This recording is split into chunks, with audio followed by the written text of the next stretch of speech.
South Africa is getting ready for the new year, and like every other nation, its budget is essential. Incidentally, this 2022 Medium Term Expenditure Framework is the first budget by Finance Minister Enoch Godongwana.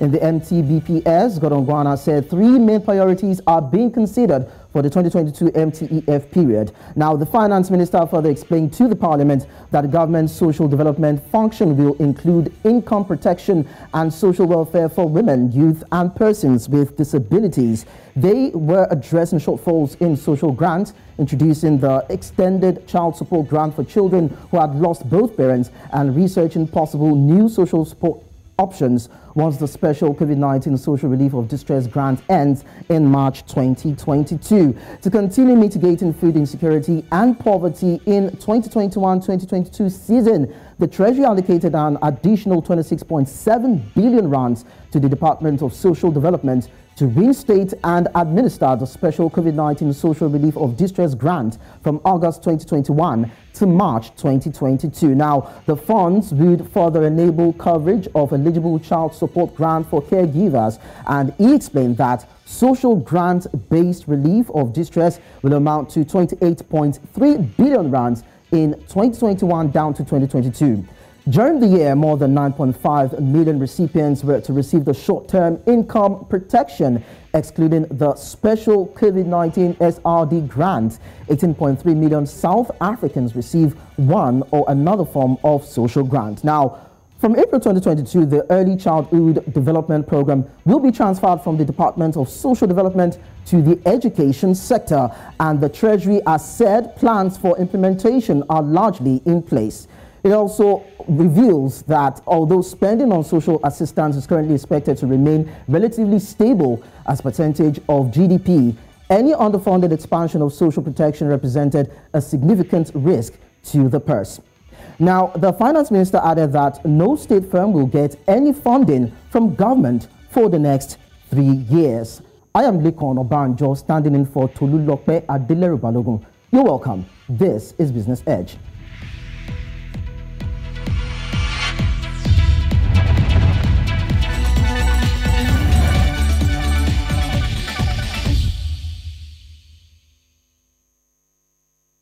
And joining me is Lullu Krugel, Chief Economist, PwC South Africa, as we consider South Africa's 2022 midterm budget and what it means for the citizens. Thank you so much for joining me, Lullu.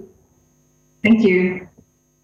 All right, so let's start this way. Now, considering the content of the 2022 Medium Term Expenditure Framework and the stark reality facing South African government and South Africans as of now, is there anything to be optimistic about? Do you even see the country's economy turning a corner in the next probably few months or thereabout?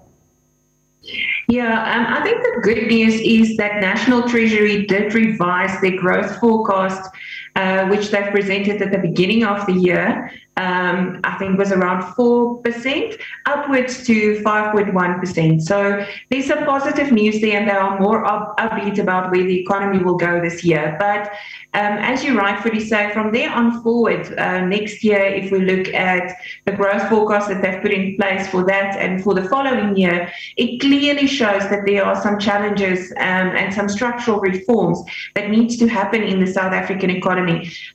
Probably the most pertinent is sorting out our energy and electricity supply challenges that we are sitting with. So there are definitely some good news, but the reality that we also need to face is that we are the country in the world with the highest levels of unemployment currently. And you spent quite some time in the beginning just explaining what is going to happen from a social protection perspective. But again, the biggest challenge and opportunity for us to address that is to create more job opportunities and more job opportunities that actually pay reasonably well so that people can move out of poverty and move into employment and move out of poverty. Now, striking a balance between what is good and what is real, if you look at the framework presented by the Finance Minister, seems to be tilting towards welfarism and how it affects the life of South Africans, as it were. But the question would always be centered around if the government has the wherewithal to bear the burden for South Africans and to bring about a turnaround to the status quo. I think the first thing is we need to realize that there is going to be some challenges. We've had significant job losses now during COVID as well, and particularly semi-skilled and unskilled workers and sectors that typically employ people that are in those areas have been under a lot of pressure. So there will be, a need to expand our social net. But the bottom line is that the priorities and the spending of government should be as such that is always seen as a temporary avenue, and we should try and create space for people to move into permanent positions of employment and actually stimulate economic growth. Unfortunately, the reality is if we have a small tax base like we have at the moment, there will be a significant pressure on government in terms of delivering in the areas that can stimulate economic growth and trying to balance the social protection that we also need. So I would really like us, to see what plans are we going to put in place to actually reduce the pressure on government from a social protection perspective. There's a lot that government is trying to do, and it's trying to reprioritize its spending in specific areas. But I think we really need to think about how do we create that long-term sustainability, and also how do we pull private sector into the net to help solve some of these challenges. Well, talking about reprioritizing and looking for ways to mitigate the situation. Now, some people are saying that indications are actually tilting towards taxation for South Africans. Now, the question is that actually true? And would that be enough for government in terms of supporting the government? Or do you think the South African government will go into borrowing? Is it about taxation now for South Africans? Or you would say that the government should go into borrowings to be able to meet up with most of the specific economic needs of the country? To be honest, I would like to see neither of those two. In terms of borrowing, we've seen our debt levels increase quite dramatically over the last couple of years. And what that has resulted in is that there's a significant portion of our government's earnings that's going to the repayment of debt. So Treasury and government has been very firm to say we need to address our overall debt levels. And in the budget that was presented yesterday, that was again reaffirmed to say that we are not going to go out and borrow significantly more money. We actually want to bring our debt levels down. Combined with that, if you look at the tax pressure that is already on a lot of the South African tax base, if you look at personal tax, income taxes and the percentage that is of GDP, and also company taxes, we don't have a lot of room to maneuver to increase tax. So there are ways and means which government will have to do that. And we've also been fairly lucky. If you look at the mining sector and the performance of the mining sector and commodity prices, that we actually earned quite a bit more in terms of tax revenue than we had initially anticipated. And the impact of COVID has been still significant, but less on the tax base than what we anticipated. So there is some room there. In government, you can see that a lot of the focus, and we believe it will continue to be on so-called wealth taxes, but really in terms of income tax, there's little room to maneuver, and government have said that themselves. And we are actually positioning ourselves to lower company taxes to attract more investment. So really, there's two options, in my opinion, that remains. Reprioritizing where the money will go and rethinking how we should spend, and we have to think differently. National Treasury has announced that they, a while back actually, are going through a process of zero-based budgeting. That will take some time, and we believe that they probably have to look at other avenues in the meantime to reprioritize spending, and then pulling in the private sector and looking at private-public partnerships in a renewed way and in a different way to get money and funding for the things that we need to do. The appetite is not massive to go and lend more money. We really want to address that. And on the private or personal income tax space, there's not a lot of room for movement. All right, thanks, Lulu. Let's quickly talk about the issue of pension. We are getting words that South Africa has initiated discussions along that line, but some people like to know, would the retirement age be changed? And there's also the speculation that speculation and complaint now that early withdrawals into the pension savings are being made. How true is that? And looking at the age factor, would there be a change or an augmentation in that line? It's an interesting question around age, and it's something that we've been discussing for quite some time, because in a lot of places there's a retirement age of 60. In government, it's around 65.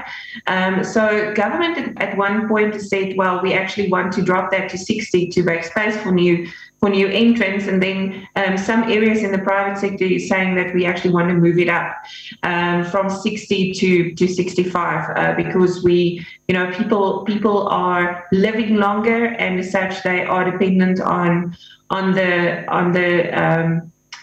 retirement savings for longer. And unfortunately, again, there's a very small proportion of South Africans that have been able to save sufficiently for their retirement. So it's a bit of a catch-22 and something that we will need to figure out, because on the one hand, you want to create space and opportunity for younger workers to move in, and people to move into the market, especially given that our unemployment is skewed towards the younger population, and it's much higher if you look at people under 25. On the other hand, we also realize that there's you want to keep people employed for as long as possible, not to be that burden on the tax base. So it's going to be an intricate conversation, and I suspect not only true for South Africa, probably for the rest of the African continent, because we sit with a young population in something that we need to figure out for ourselves.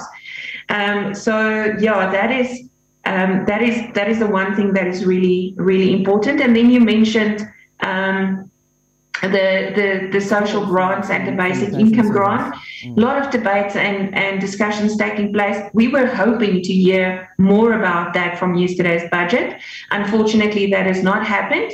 And well, Treasury has been firm to say that we will have to be very careful in terms of what we can afford. But from other government departments, the message has been that we want to widen the net. All right, that's quite interesting. Of course, Lulu, you would agree with me that there's nothing bad in people living long and wanting to age well. But then what is important is the ability to accommodate the old within the system and the young ones who are trying to come in. But then if we're going to be critical about it, what do you think the government should do to ensure that they're able to meet the needs of the young who are aging and they're moving on, and the young ones who are about stepping into the labor market and filling the vacuum? So if you're a young South African, at the moment, unfortunately, chances are about 75% that you're unemployed. You only have a 1 in 4 chance of being employed. And to be quite honest, the labor market in terms of big corporations and private sector companies employing people, there's not going to be that much movement there. So what we need to actually do is there will be, but not sufficient, is to stimulate opportunities for smaller and medium-sized enterprises. Unfortunately, a lot of them don't make it beyond 5 years and they don't survive. And COVID has been particularly harsh on people that have their own businesses and that have started their own thing. It's been particularly difficult for them. So we really need to focus in terms of how do we do that.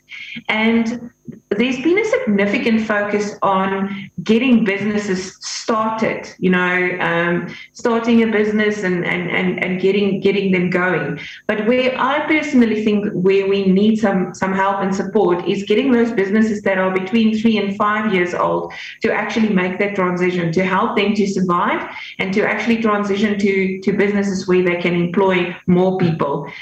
We tend to not focus on that. We tend to focus a lot on startups and the beginning of the process. Not to say that that is not important, but where the jobs will be created are those businesses that are 3, 5, 8 years old, and we can actually help them to survive for a little bit longer. So it's one side of the problem that I think is really important. And then combined with that also is providing that policy certainty for businesses that are already in the market to say, it's okay. You can spend the money that you plan to spend on expanding to actually do that and to create jobs. All right, Lullu, just stay with us for a bit. I'll be back to you. Well, it's all about creating businesses, helping startups to grow, and of course, creating that enabling environment for people who try to come on board to begin to step in and do their bit, and of course, to be able to take care of them. And that is reprioritizing for the government. But then let's let you know that with the 2022 Medium Term Expenditure Framework, real GDP is forecast to grow by 5.1% in 2021. Output is expected to return to pre-pandemic levels in 2022, even more so now that global demand for exportable commodities is set to be high. Prices of goods are set to have increased, and COVID-19 lockdown restrictions have been eased. But much is, however, left to be seen on how the policy statement of government would accelerate this process. Let's quickly go on this break, and when we return, we get to rejoin our guests, even as we can continue with the discussion on board.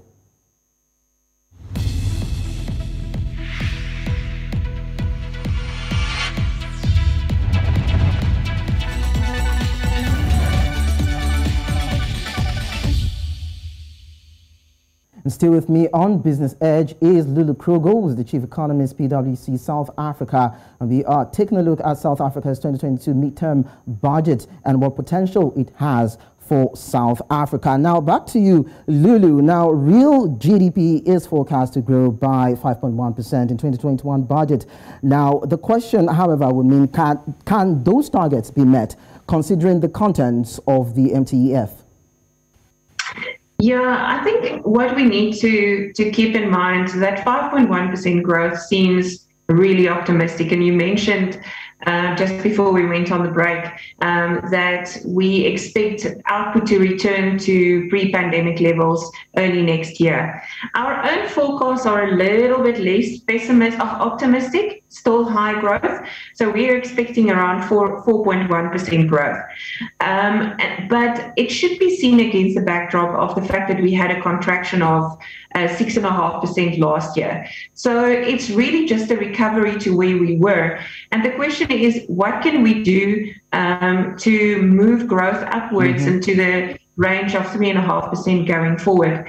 And that is really also where the Minister of Finance indicated yesterday that we have challenges and that we will have to restructure the economy and really address some issues that we have. Otherwise, we'll be stuck with long-term growth in the range of 1.5% to 2%, and that is what Treasury also said, and that's our own view. And there's two things, in my opinion, that's really important in sorting out the growth challenge. Well, three actually that we have in South Africa. First of all, our energy problem. Secondly, do we have the right skills? And thirdly, to get private sector to invest again, because we've had, even before COVID, very, very low levels of private sector investment in the economy. The question is whether or not the MTBPS is sufficient to actually address those. And my answer is no. And I think it's more complex than just what would be in the budget. I think the challenges at Eskom, for example, I can't see that being fixed with more money being thrown at the problem. There's a lot that's already been invested in Eskom. So in my opinion, fixing the electricity crisis that we have in South Africa is about looking at other ways in which we can bring private generation on board and what we can do around that. So that for me is actually outside of the ambit of the budget. And the minister made it very clear yesterday that they are not going to spend more money on Eskom. So the budget statement for me, I won't say it will address those things, but to be quite honest, it cannot. And some of that has to happen outside of the ambit of government's budget statement. All right, still looking at the budget, what part of it would you say encourages investments in South Africa? Because we understand that South Africa is also an investment site destination for so many investors. So many people are willing to bring their money in. Now, is there a part of that budget that encourages that? And do you think it can work?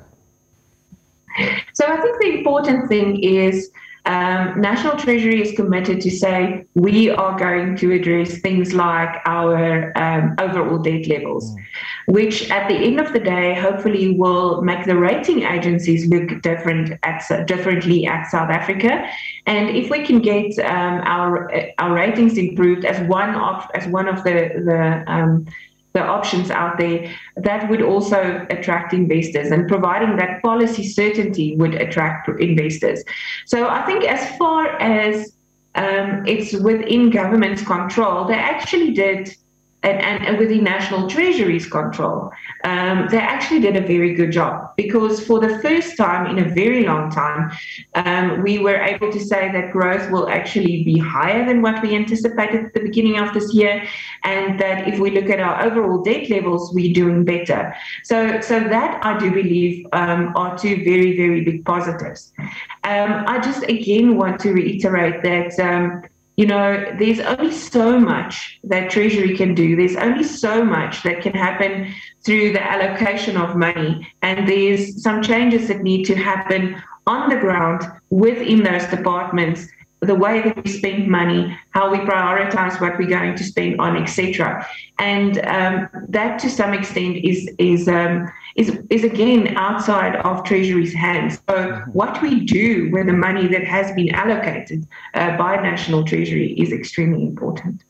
Well, one thing that is debilitating for the labor market in South Africa is the issue of COVID-19, its implications and its attendant effects, coupled with the fact that there are some people who are not willing to be employed. But some people have wondered, is there a possibility that South Africa will be opening up its borders to allow qualified migrants come and work? Or how do you think that shortage will be filled?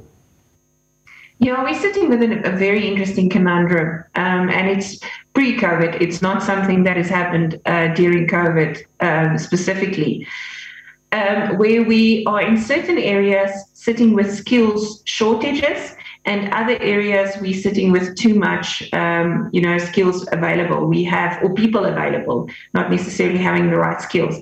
So making sure that we address and have the right education and training in place for people is crucial, and to actually balance those two, because there are areas where we are sitting with skill shortages. I would say that we carefully need to think and really need to consider what are those areas where we need to bring in skilled labor from other people or from other countries to train our own people to actually be able to respond what we need to respond to from a skills shortage perspective. And I think technology is one of those areas. But at the same time, we also need to think about what do we do with the very big numbers of semi-skilled and unskilled workers that we have that's traditionally been employed in the mining sector, that's traditionally been employed in the manufacturing sector. There are some new mining products that we will need as the rest of the world transition to cleaner economy, and as a country, we can provide those. We are able to mine those products. How are we going to do it? And the transitioning of the economy to a cleaner, greener economy, moving away from coal-fired power stations. How are we going to do that? There's a massive portion of our population that is employed. So there's two sets of challenges that we need to address, and it's not easy. It's not easy. All right. Thank you so much, Lullu Krugel, for joining us on the program. It's been an absolute pleasure. All right, well, you see the way it is now that the MTEF 2022 has been presented. Now, implementation is key, most especially for the Finance Minister, who is championing this cause for the government of South Africa. Let's quickly do this break, and when we're back, it will be time for NC4 to watch. Do stay with us.